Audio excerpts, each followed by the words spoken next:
नोटबंदी के बाद क्या आपने किसी बड़े नेता को बैंक या एटीएम की कतार में लगे देखा है? इसका जवाब होगा शायद ना। लेकिन इसका मतलब ये नहीं है कि नेताओं के पास पैसा नहीं है। नोटबंदी से कुछ महीने पहले तक मोदी सरकार के कई मंत्रियों के पास ढेर सारा कैश था। ये बात कॉमनवेल्थ ह्यूमन राइट्स इनिशिएटिव ने अपनी रिपोर्ट में कही है। दरअसल मंत्रियों के लिए बने हुए कोड ऑफ कंडक्ट के हिसाब से उन्हें अपनी जायदाद नकदी का ब्यौरा सालाना तौर पर प्रधानमंत्री कार्यालय को देना होता है। हालांकि मोदी सरकार के 76 में से 40 ही मंत्रियों ने ही नकदी का ब्यौरा दिया है। कॉमनवेल्थ ह्यूमन राइट्स इनिशिएटिव की रिपोर्ट के मुताबिक 31 मार्च 2016 को सबसे ज्यादा पैसा केंद्रीय वित्त मंत्री अरुण जेटली के पास था। उनके पास 65 लाख रुपए से ज्यादा की नकदी थी। वहीं राज्य मंत्री श्री प्रसाद येसो नायक और हंसराज अहीर उनके बाद दूसरे और तीसरे नंबर पर थे।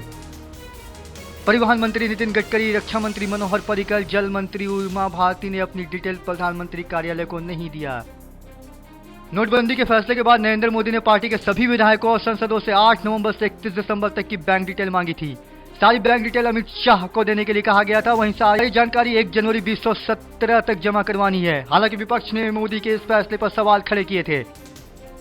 विपक्षियों द्वारा कहा गया था कि अगर डिटेल लेनी है तो 8 नवंबर से पहले ही लेनी चाहिए थी। बिहार के कशिश न्यूज ने बिहार में बड़ा खुलासा किया था कि भारतीय जनता पार्टी ने बिहार के कई जिले में नोटबंदी से कुछ दिन पहले पार्टी कार्यालय के लिए जमीन खरीदी थी। विपक्ष ने तब कहा था कि वो जमीन ब्लैक मनी से खरीदी गई है। गौरतलब है कि मोदी सरकार ने 8 नवंबर को नोटबंदी का ऐलान किया था। देश में 500 और 1000 रुपए के पुराने नोट का चलन बंद करने के बाद पूरा देश लाइन में खड़ा है। वहीं मोदी सरकार की नजर आम आदमी के पास जमा नकदी और आभूषणों पर गड़ी हुई है। लेकिन उनकी पार्टी के ही नेता ढेर सारा कैश रखने के बाद इस लाइन में कहीं भी नजर नहीं आ रहे हैं। Bureau report, national Dastak.